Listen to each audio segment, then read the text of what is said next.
Anyway, we've been trying to get Joe in here for a while. I know. Joe Dellarosa. Go introduce Lonny you. Moore. Let me introduce you. Brock, Joe Dellarosa been with me for 21 years. 50 years old. Oof. He came to me, he goes, I'm a painter. But I wasn't paying attention. He was wearing a Sherwin-Williams house painting suit. No. No, it wasn't like that. Something like that. But I'm gonna tell you what, Joe's memory is not like my memory. Joe hired on, and I needed a guy that could put some pressure on a guy that needed pressure for the other guy for my paint shop. I got you. And I had a guy named Totto. Yeah. I can't remember Totto's last name, but he's from Florida. And he goes, man, just grab anybody. I turn him into a painter. I said, no, we got to have a painter. Joe comes on board, and I had him paint. I know the exact vehicle, where he sprayed it, and how it turned out. And can you tell me what that vehicle was? It wasn't even in the booth. It wasn't in the booth? Because the old painter The old painter tied up the paint booth. would prep a car and then wait till the next day to paint it. Right.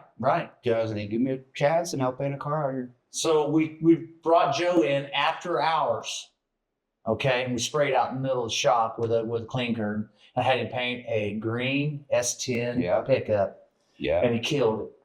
He did a nice job. And next day, my painter came in. He's like, well, who sprayed that? I said, your replacement. And this was a good friend of mine, by the way. And I kept them both. But this was the driver. And then, cream always rise to the top. Joe Dellarosa. Yeah. You came from Pasadena, California. You've been with me 21 years. We had one little breakup, and you went to a production shop, and they cobbled up so much shit you couldn't stand it. No. They thought you were abusing the materials because the way we do things at the shop, we do a drop coat and 2 wet coats, and we paint the whole panel, and we fix rock chips, and we probably go over the top compared to the industry standards. But what do we say? What do we say? You're driving home our reputation. Exactly, yeah. And it's hard to step over the line because we do the specialty stuff. So, Joe, I made you just kind of a little hit list on production paint work. What's your approach on production? When you get a car coming to you and it's going, we're going to talk about the products. We're going to talk about the industry. We're going to talk about shops that don't even tiptoe into what we do as far as specialty work. Well, So when the car lands there, I don't even look at paperwork estimates. I know what's supposed to be done. It's just pretty obvious. We've been doing it for years. But sometimes insurance kind of makes it to where you can't do what you're supposed to. So that's where you have to make whatever they're paying you with to work. But would you say the guidelines they got us in would fall in any scope of our daily activities? No. Brock, what you've witnessed being, in our shop, you can see the transition from collision, specialty work, and the paint shop's always got something in there, specialty-wise. Mm-hmm. And that has been good for us because we're not a DRP, we're not a direct repair facility for some of the multiple shops, but yet we still get assignments nonstop from them. Okay, so we stay busy, but if we stayed in the blueprint of the repair, like the insurance company wrote it, we would be right there in the top, I'm going to say top 50%. I'll do my numbers, I don't know percentages, but I'm going to tell you right now, if we turned out the shit that we see that comes out of some shops, we'd never do it. We won't go into all that. Joe's been with 21 years. He can pretty much already know what I expect. Highs and lows. You've done a lot of cars that have been featured in magazines for me. We have cars come back after 15, 20 years. We have. Yeah. And Joe's like, I don't remember painting that. I said, well, how could you remember? We've done 14 featured magazine cars. Can you name them? No. Not one of them. Okay. And as far as specialty vehicles, we came up with a rough number. Me and Steph the other night, we thought we'd probably done over 300 cars. Wow. Specialty vehicles. And then our production paint, we've got on an average, we figured that out. We're not a pressure pot like some of the production shops, but on average, 8 to 15 cars a week is what we figure. So with that being said, we use a lot of liquids. Joe's in charge of all the liquids. He's kind of the house mouse, the gatekeeper of the materials, you might say. He orders all the materials. All the materials go through Joe. We use a single source supplier. We use, and what I mean by that, I've never bounced back and forth with suppliers. Joe came back to work for me after a little breakup. And I said, man, well, how do I get you back? He goes, get rid of this product. I like this product. So, and I spray too. And I'm like, I'm on board with you. So we changed to a product, and we weren't getting a lot of support from them. And I'd always harass them. I said, maybe free T-shirts. If we're spending $15,000 a month, how about some T-shirts? Guy shows up, gives small things count. Gives Joe new paint guns. And I'm thinking, well, that shit needs to go to the house. It don't even be at the shop. Joe goes, yeah, it does. It needs to go to my house. Like you need another paint gun. You got all of them in there. Joe always goes, hey, go ahead and paint it, man. I'll fix it tomorrow. But anyway, I just kind of want to bounce through some things. Joe, give us a spin on, what your daily activities are. Daily activities, get there before everybody gets there. That way, where everything that needs to be done. What else? Do the release meetings work for you? Oh, yeah, of course. Yeah. Talking to all the guys in the morning, make sure everybody's on the same page. Everybody's doing what you're supposed to be doing. Does it seem like something's missing in the mornings? You're not ever there, but it's probably a good thing sometimes. I've been trying. I've got people in place, and I've been trying to really practice the pushback and just let everybody if they've got a process works. Back in the day, he'll go in there and crack a whip, and now everybody got to work on his own pace. Well, as long as you're productive. If you meet your goal at the end of the week, there was times I had painters that were pretty lax. They would stage a car. They'd spend all day prepping and intentionally stage a car. So that'd be the first thing they did in the morning. Well, being a hands-on guy, first thing they would do in the morning is unwrap that car, because there'd be another car ready to go in the booth at 8 o'clock in the morning. I'd go ahead and spray the car. So I wound up getting kind of a bad rap for doing that. And that almost happened this week. Yeah. I was going to spray that C10 for you, but I was like, you know what? You don't want to do it twice. I went in there, and you're using that hot rod flats, and you had 2 gallons. And I said, he's cocktailing these colors together. And you know what? I'm already worried about the humidity and the fact that everything was painted last week, and I'm going to come in and paint it 3 days later. If it's a 2-tone or a taxi cab 2-tone, I don't want to get blamed for it. So I held off, and it was all, I wanted to go spray it, and I'm down to one arm. And I wanted to go, he knows how to spray. He's good. I wanted to go spray it. And I was like, no. And then I went to your helper, Isaac. And Joe's got his helper. We've trained. Okay, let's back up a little bit. Let's back up a little bit. How many nephews and cousins have we turned into full-fledged painters through our Scared Straight? 100%, 2. And 2 others, they like doing it, and they're still kind of doing it, but not. We've had Joe's helpers leave and go into the paint industry, being sales reps, distributors, having their own shops. Tyler went and started his own shop. But Joe is such it's not gray, it's black or white. And I'll go out there and say, hey man, scuff and shoot. And then an hour later I'll go by and Joe's over there comboing chips and stuff. And I'm like, you know what? I get it. It's going to be right. And it's going to leave. Yeah. We awarded a job recently for a friend of mine. It was rock chips and bird droppings and incidentals. That's not awarded. Customers don't know about that. Mm-hmm. They think the insurance is going to pay for something, so they expect something that. So we go in and we do a $2,500 warranty job, but the only reason we did it, the reason we did it is the right thing to do, because the customer had been coming to me since I opened my doors in '92. I was backyarding it here at the house in my booth, and this guy was a loyal customer the whole time. And he brought me this car, and nobody in their right mind would have spent the money he spent on that Volkswagen. 2004 Volkswagen Jetta. Yeah, yeah. Guy spent some money with us. And his wife she's changing the light bulbs on these Peterbilt trucks, man. She's chasing these semis up and down I-35 coming into Wichita every day from up north. And the front end was just peppered. And I'm looking at the windshield, you can't see through the windshield because of rock chips. But rather than say, it's rock chips, we can't warrant it, we just warrant it. I ran it over to Joe, never even ran a work order over there to him. Mm-mm. Got done, and I said, here's the RO for your warranty. He said it's here for rock chips, and I had to do what I had to do. And you know what? Now that customer's going to tell anybody that will listen, man, they're the deal. I mean, we see that a lot. It is not just that customer. There's a lot of customers. There's a lot of them like that. Yeah.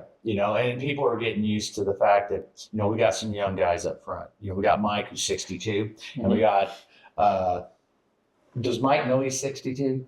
Okay, and then we got Logan, who's 22. He's really young. He's young, but I like Logan. Very thorough. Well, kind of like you. Mm-hmm. Thorough, but kind of different. Like you. I like having a good time. Like having a thorough Yeah. night. Having a good time. Yeah. All right, so we're kind of getting off. But this is a bullshit session. That's what podcasts are. Mhm. I want people to know Moore's Collision's got a guy who is a major spoke in the wheel. And that's Joe. Been with me forever. We've both been through some ups and downs. Ooh, have we? 20 years. Hey, tell you how I've changed. Can I talk about your romance and stuff and chasing days? That's a little too personal, but It's not that personal. well, when it comes to him, nothing's personal. Cars are a priority. And we used to work Saturdays. Yeah. When's the last Saturday you ever worked? Ooh. The last Saturday you asked me to work was probably in years, but I know what I got to do. Yeah, I got to go in there Saturdays. If you can't get it done in a 50, 60-hour period, because he's a 10-hour day guy. Mm-hmm. You don't need beer. You got to be with families on the weekend, because everything you're doing, if you're taking care of business, you don't need to worry about your weekends getting screwed up trying to catch up on business, right? Yeah. But there was a day, Joe was working nonstop hours. When we had the hailstorm, That's when Johnny was there. Yeah, Johnny Vasquez, full-blown painter. Yeah. And he stepped away from the whole industry because of the pressure of turning out Sano cars, man. Yeah. But Johnny painted the black Nova. Yeah, I was just going to say that. Yeah, Johnny painted the black 66 Nova that Tim Klein owns, and it's absolutely beautiful. And that's our helper. And then, I mean, that's important when you got a helper, a painter's helper that can pull the trigger and pull it off. Another thing that helps is you got an owner that can pull the trigger and pull it off. Yeah. Now, they got to do it. I kind of always said that if you, the helper, it's got to want to take the painter's job. Got to have motivation. You got to have motivation. Yeah. And then you get guys that are a little more It's lax. like the Sith and the Sith Lord.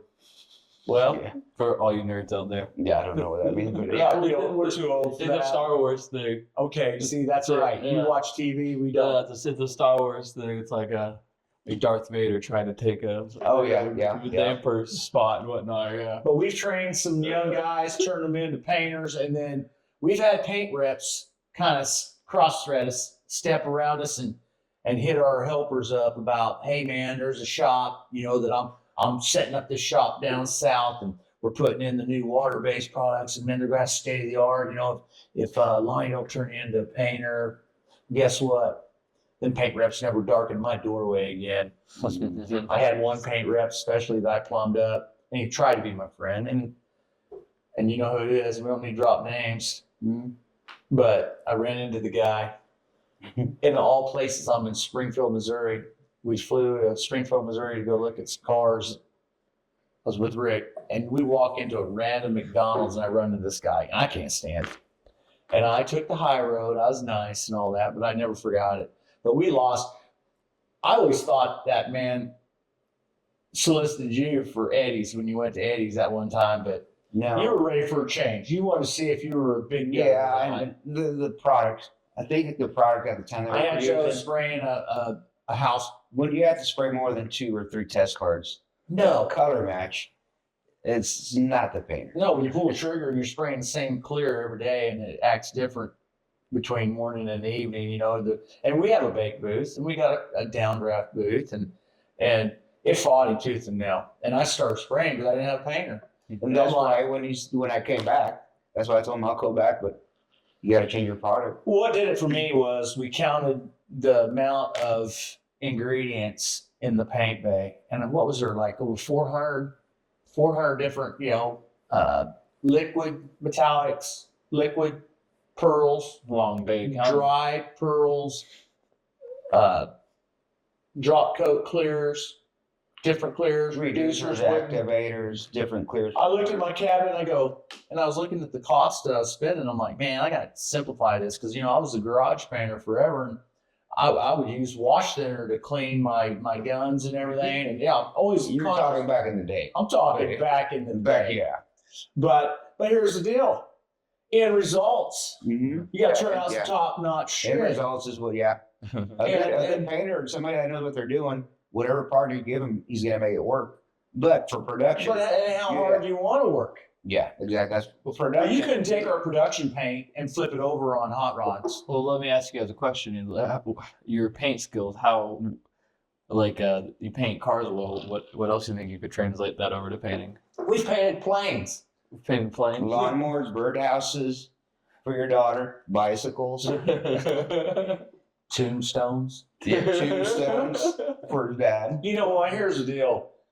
You don't say no if you think you can make money doing it, but if it messes up the production, you gotta squeeze it in.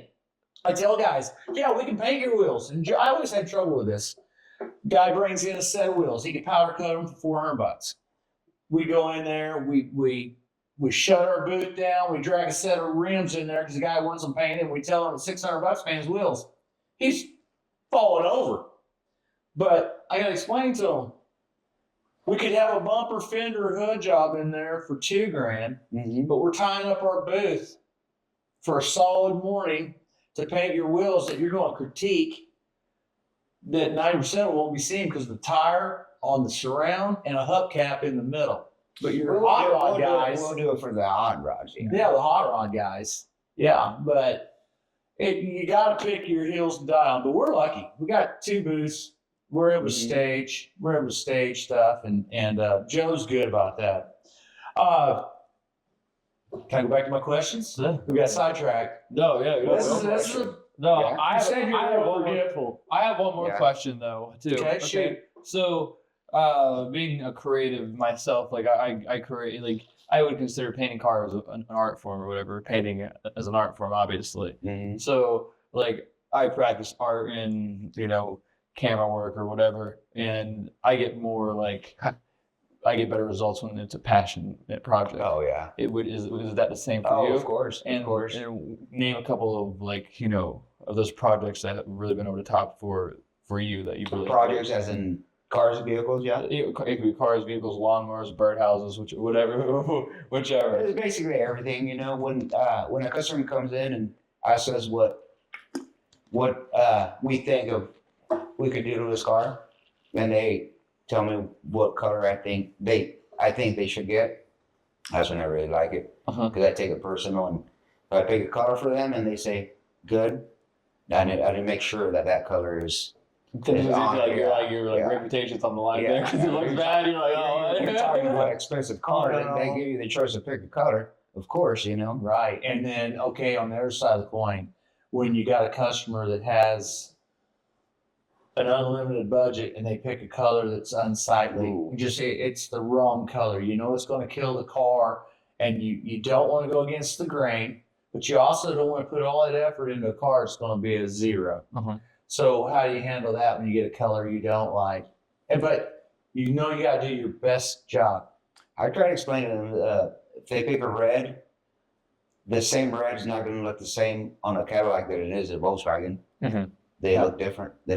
Why is that? Shape of the car. Shape, color, size. If they're rounded, squared. So the geometrics of the car have to do with the way the paint looks and everything? Well, Honestly, that's where your question, that's where the passion comes. When somebody asks you, they come in and you tell them. If you didn't care, you just tell them, okay, let's paint that color. Mm-hmm. Knowing that it's not going to be the right color for the car. in our industry, the collision part of it, we do what we call a color sand and polish process. Well, the insurance company has in there nib and polish, and they pay like a half an hour labor. Okay, that's $35 before you can start nibbing dirt nibs out. And a lot of dirt nibs that you get in a paint job, it's coming from off your uniform or off the car, and it's little dirt nibs, imperfections. Mm-hmm. A lot of shops don't even revisit that. They're like, that's industry standards. Mm-hmm. We go in there and Joe will razor blade, nib, and polish a car. Before you even start, he calls it overkill. Overkill. I call it overkill on a daily driver. But you also size up your cars by how the car is maintained and it gets in there. You take a car that's filled full of McDonald's wrappers and whatnot, you can't really judge a car or an owner on that. You got to just stay right down the middle. Yeah. But we go to the insurance companies and we ask for nib and polish, and they said, well, we've heard that's industry standards. We've also heard, if you're going to be doing factory quality work, you got to have a adequate booth, and you got to provide a facility that can do that kind of work. Ridiculous. But we go in there and we use terminology now. We do a nib and polish on a brand new Lincoln Navigator or wherever. We're trying to match the factory texture. We use the verbiage on that and we get paid for it. We go into these hot rods. It's just known going right in from the get-go. You pull the trigger, you polish, you paint the car, you're going to polish the car. You're going to color sand and rub it. It's a 4-stage process, and it takes twice as long as pulling the trigger. Yeah, and then you get some hot rods that are old, and they got orange peel, and they look little, Yeah, right. kind of the patina. Right. You would call it patina. So you have to kind of match whatever's there. Well, even on the new cars, you have to match the texture and the peel. Mm-hmm. If you make the car too slick out of the gun, it'd destroy the job. So what determines because with tattooing, the speed of the needle determines how deep it goes into the skin and determines the air pressure is everything for us. Okay. When Joe's pulling the trigger, you go into a Ford, say you're doing a new Ford, and you're spraying the hood and fenders on it. It's got some pretty good texture in it. It's got some peel. Same way with General Motors. Mm-hmm. But you pull in a Mercedes, it's going to be slick, but it's going to have like a jelly look. It's going to have a resin. Which direction does it go as far as air pressure? Higher or lower? Gets slicker. Well, you do double drop coats. You do wet coats. It depends on the temperature too. Okay. Yeah. But and your reducers are called a delivery. They're delivery source reducers. And painters are listening to us. They're like, whatever. Everybody's got different techniques. Yeah. I'm a cowboy painter. Mm-hmm. I don't look at gauges. I listen to the gun. Yeah. Joe sets his gun up, 32 pounds of pressure. He's a high, solid, clear guy. He's got a routine. I throw something crazy on him, like acrylic enamel job, and he's like gel flirting, going, shit, man, damn, now I got to redial my game on. It's a painter deal. But been with me 21 years. I hardly ever talked to him. No, I don't know the guy. When we do talk, we don't even talk about a shop. I got right here. I got Joe, an ass buster. The man's there at 6 o'clock every morning. I wake up to him walking in the building, and I get my coffee, and I'll call him going, hey, man, what's on the agenda today? I do that. Yeah. So I got a vibe when I walk in. I'm not disappointed. You're in charge of your helper. You're in charge of your own area. How many square foot do you have to work in? I wouldn't know, but you should know. I gotta know. As far as square footage, he's got probably the biggest prep deck, prep area, and paint shop in Wichita. Yeah. 4 or 5 cells. You're welcome. We stepped away. Something else I had here, big trucks. We did big trucks for about 7 years. Fleet. We did a lot of big trucks, and I'm talking killed it. Imron paint, fleet paint, but we had knee surgery. Mm-hmm. And we're climbing up and down on these big trucks, W900s and T600s for Kenworth, and then we did some Peterbilts for Jerry Meese, and we stepped away from that. But we got after my knee surgery, I kind of like, where the semis go? Yeah. I think you knew that. that we can't kill ourselves anymore. No. So we got to pick a lane. We got to pick a hill to die on. And I'm not here like, no, I'm not doing that word comp. no.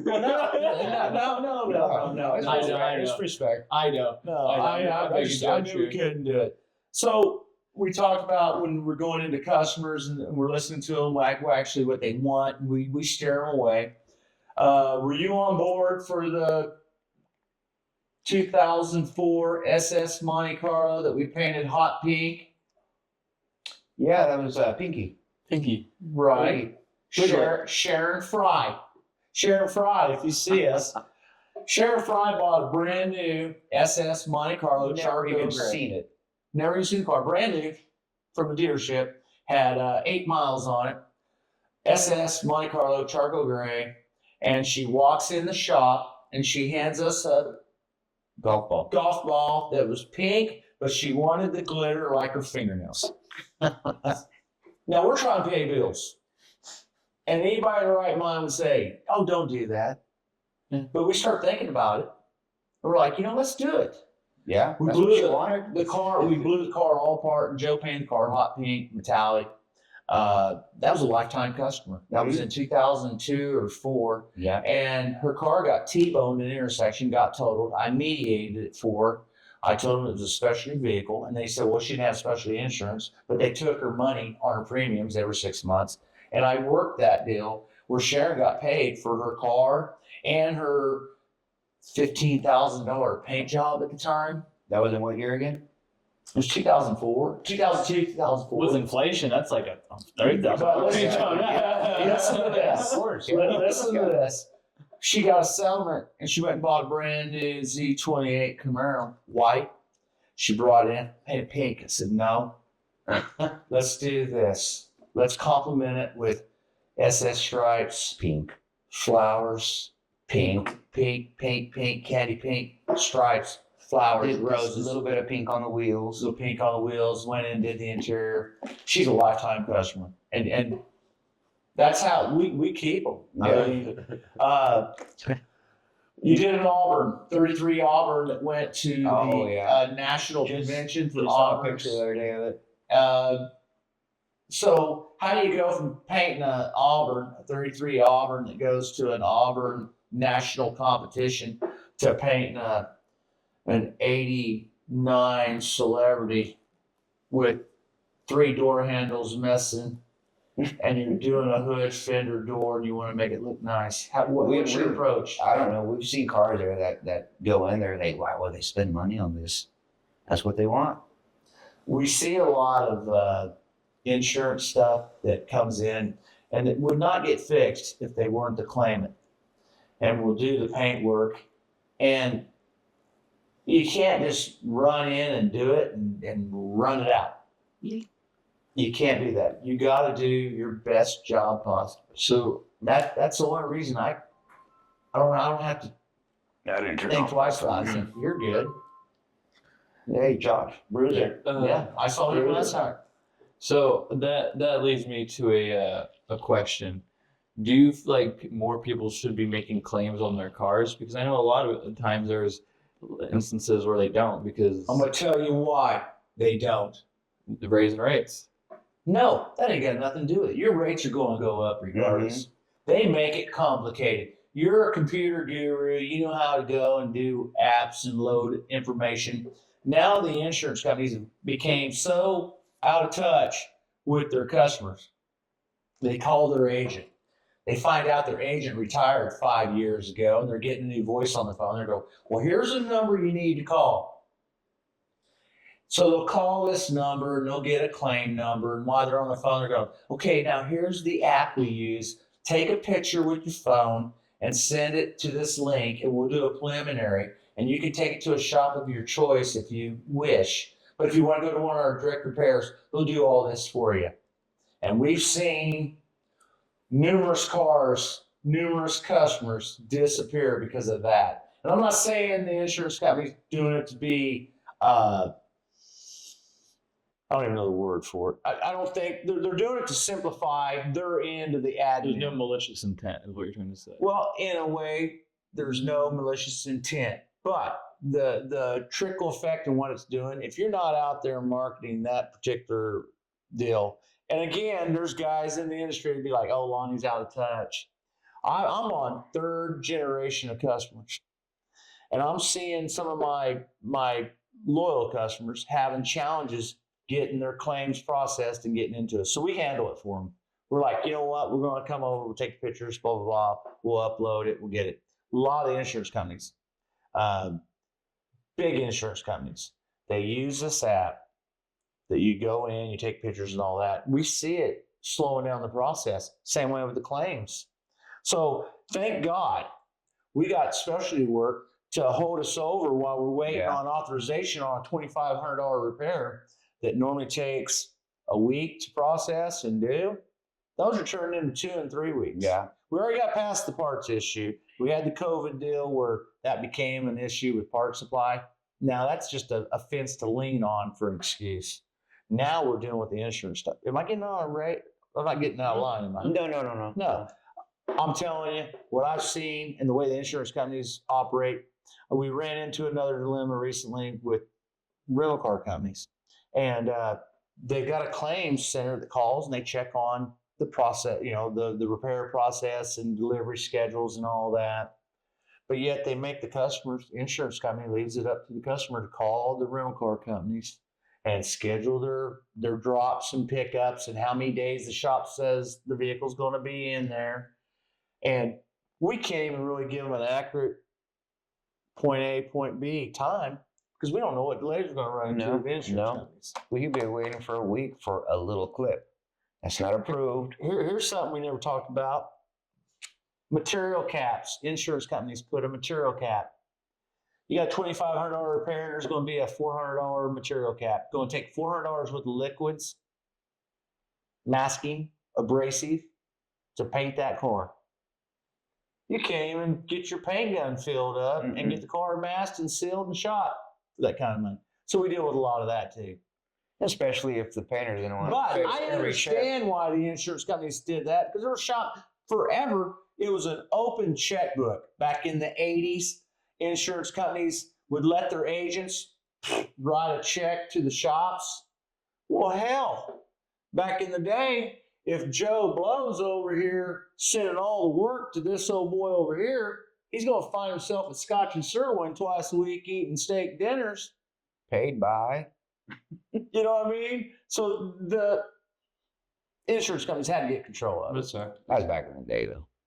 It wasn't that long ago. I witnessed it. Of course, I never went to Scotch and Sirloin. No. But from a customer standpoint, what do you do? Like, do you just go and get it fixed, or do you go to the person of your choice and have them fight for you, or what do you do from a customer standpoint? Customer should take it wherever he wants to. The insurance company is there to pay for the damage. If they choose a body shop to take it to, it's because they have shops that would do it for cheaper. Well, they have, if they take I don't want to say cheaper, but well, no, if they take it to a repair facility that's on their preferred program and the car is a total loss, that shop has just written an estimate, did a tear down, and stored that vehicle for 2 weeks for nothing, walked around it for nothing. But they're banking on the coming, more work coming in. They're working on numbers. With Joe, back to Joe, because Joe's our guest. Joe will take a car in, insurance, and it don't matter. And you know what? Giver's gain. Giver's gain. You do a little extra. The other day, you came and got me on a car rear-ended, and he goes, I need to blend the quarter panels because I can't get the deck lid to match, and we're putting a bumper assembly. And I walk up on the car, and the left quarter panel's caved in.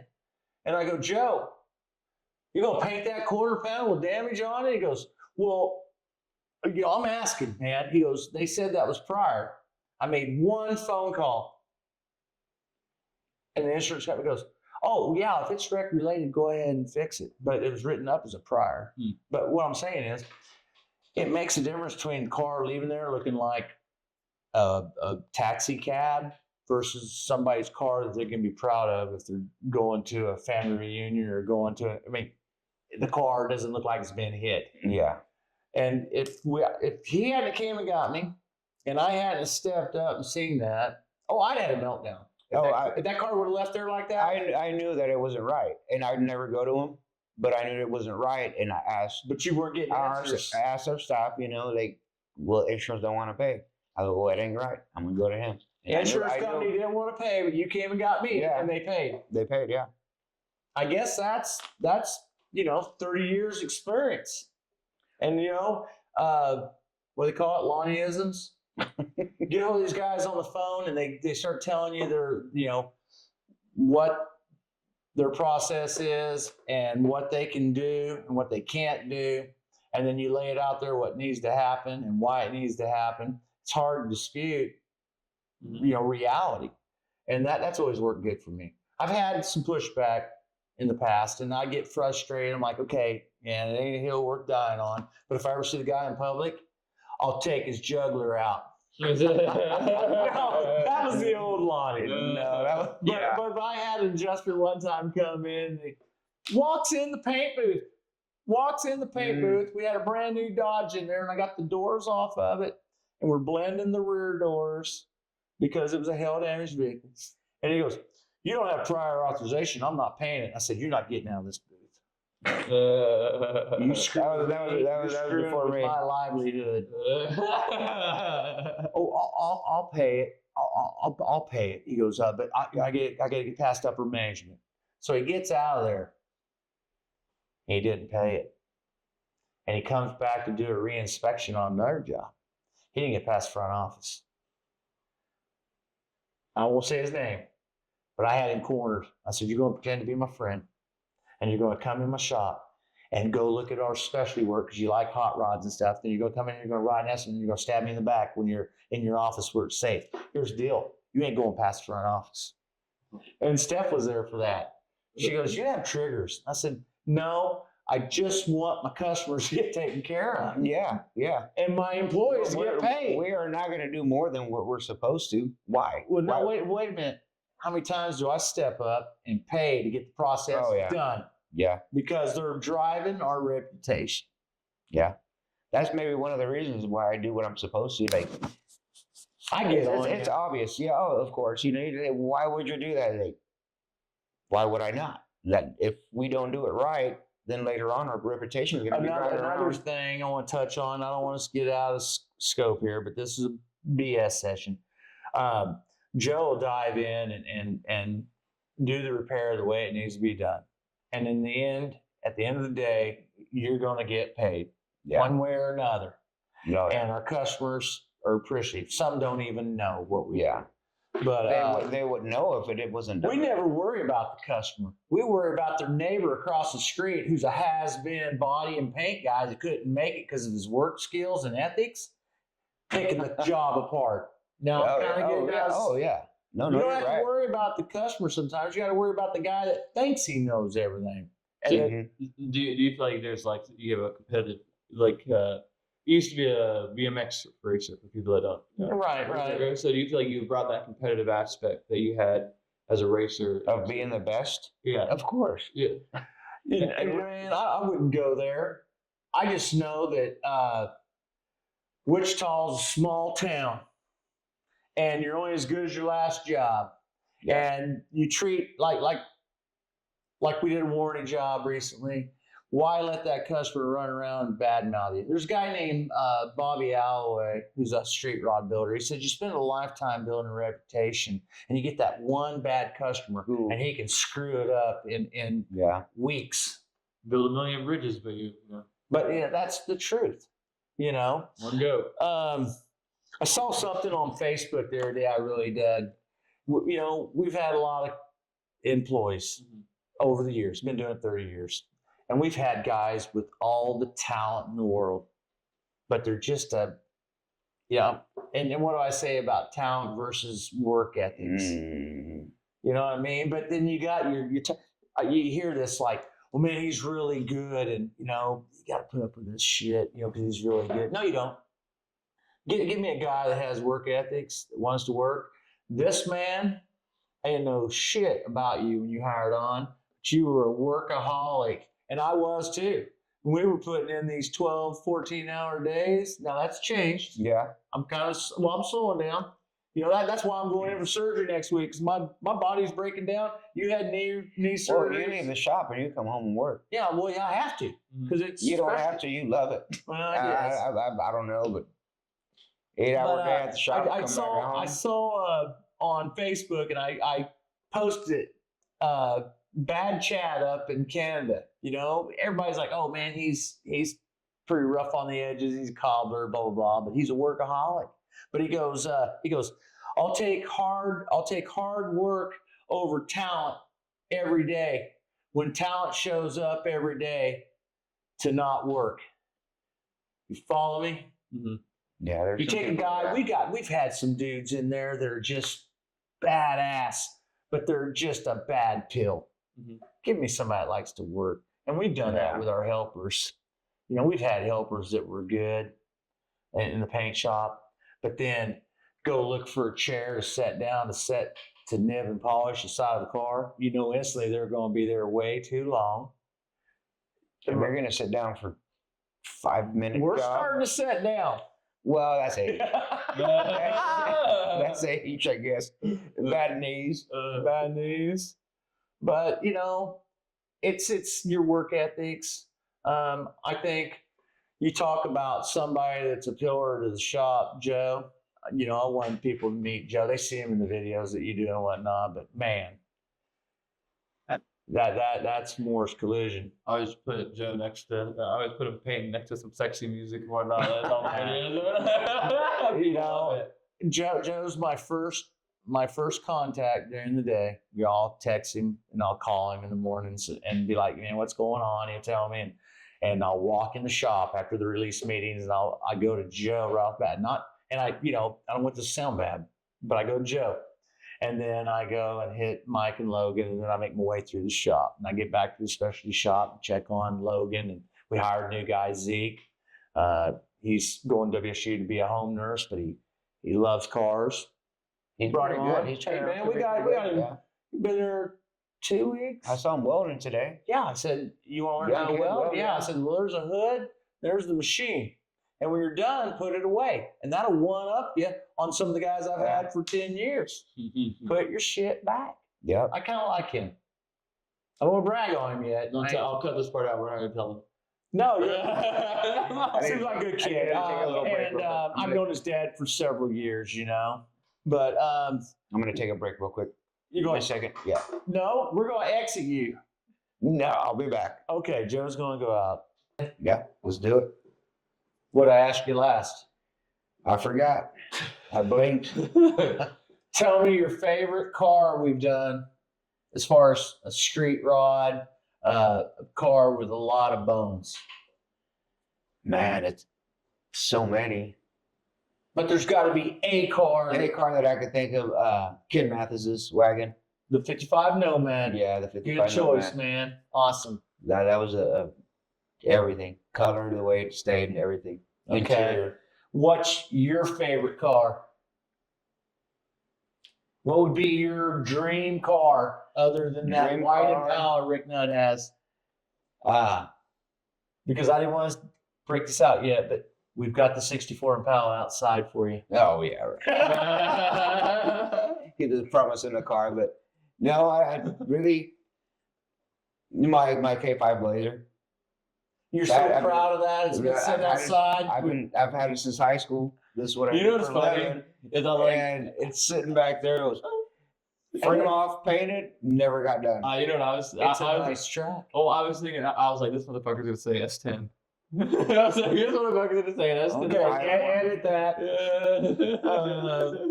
Edit that. Okay, so after we're done pulling the trigger, after we're done taking care of people we don't know, after we say, okay, man, it hurts too much. I'm not what I once was. I'm going to exit this deal. What do you want to do for retirement? I may even go to Mexico if my wife wants to. But I don't know. Hang out, work in the garage a little. If you retire and say I put together a small hobby shop that does maybe 5 to 6 cars a year, you'd be good to go. Blocking, course, sanding, yeah. priming, painting, polishing. Yeah, I couldn't see it any Roll other the way. weed, clean the pool. Oh, God. If I'm going to come and sit down in the garage and bullshit. I don't think car guys ever retire. No. Are you content with the living you made doing paint? Yeah. You happy Yeah. with the shop you landed at? Content is kind of weird word, but yeah. I mean, Yeah. okay, not content. I mean, what would you have done different? I don't know. I mean, were you happy out at Cessna when you were polishing 4x4 areas on an airplane? That's actually where I learned how to paint. But You did no, learn to paint? yeah. You missed that one. I never learned how to paint. That's what he's trying to say. No. Well, that's one thing you always learn. Every day you learn something. But You see a lot of guys go from our industry into the aircraft because it's just guaranteed money. yeah, I couldn't do the aircraft. No, I couldn't. Well, I what's the did. difference? You leave at the end of the day and you don't even know what you did. Yeah. I mean, that was Yeah. my experience. Yeah. I did aircraft right out of high school. I did Show up at a BMX certain deal. time, leave at a certain time, and then And if you're an overachiever, Yeah. you're getting cornered by co-employees going, "Hey, man, you're kind of making us look bad." yeah. I mean, that's no. Edit that because everybody's got a different degree. Yeah. But it wasn't rewarding for me, man. I'd leave at the end of the day. And You got like, your shit. 8 to 5 or whatever, you know. And I mean, it's just- good money and you're providing Yeah. a service, but it wasn't for me. And it's cars aren't for everybody. But you weren't an aircraft guy. No. No. I was there 3.5 years, and that was enough for me. I was in it for 8 years, and I was able to get a good. It taught you work ethics for sure because they had guidelines. There wasn't no gray area. It was black or white, man. You're on time. You're there working. You don't take personal phone calls. You get a 10-minute break in the morning, 10-minute break in the afternoon. Best thing ever happened to me. Yeah. Plus, my dad teaching me work ethics, just like your dad. Oh yeah. You learned everything from your dad. You got work ethics. All right, so Joe Dellarosa, 21 years working for Joe Dellarosa. 21 years working for me. If I were to take a dirt nap tomorrow, would you still have my back? Of course. All the way. Okay, that's $50 bill. He's not just the boss. He's not just my boss. He's my family. Yeah, we've His- been his- together his, forever. Nephew married my sister. Yeah. We're family. His sister married Kyle, my nephew, and Kyle, what I say? get your Oh, get your I'm nephews. sorry, Clayton. I'm sorry, Clayton.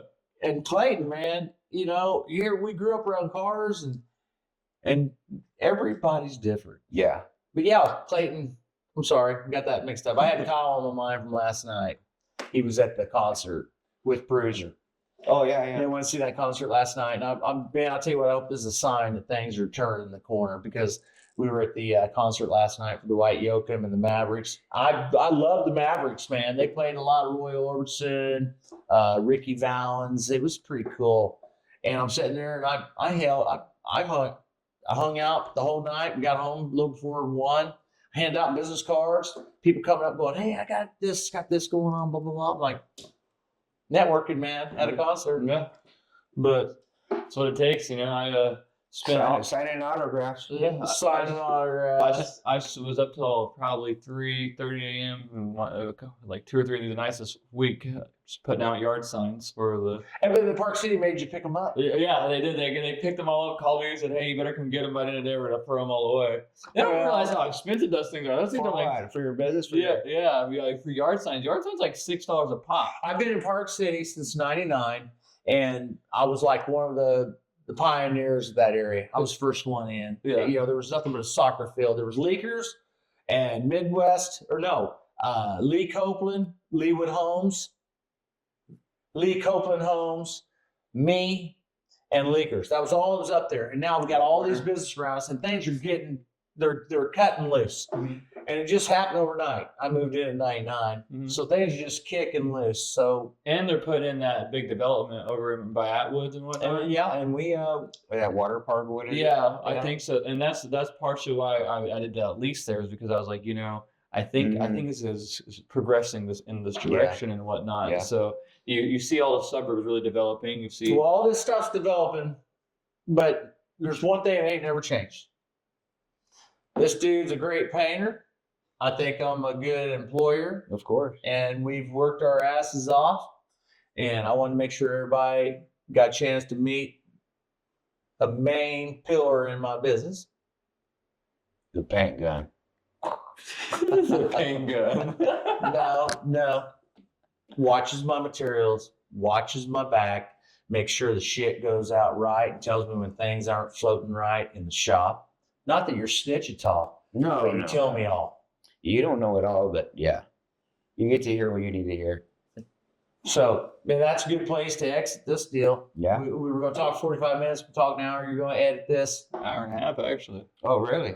Okay. Well, you know what? An hour and a half won't cover the 21 years me and this man hung out.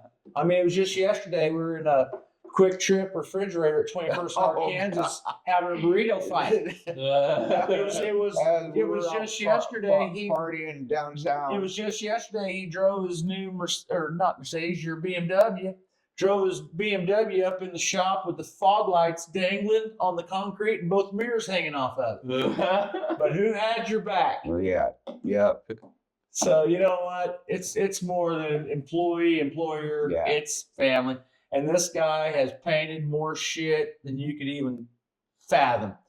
And my cars, I do a lot of my own paint work, but he's done paint work for me, and he's had my back since day one. I love him. So that's Joe Dellarosa. Joe Dellarosa. Moore's Collision. Yes, Lonny sir. Moore's Hot Rod. That's right. That's right.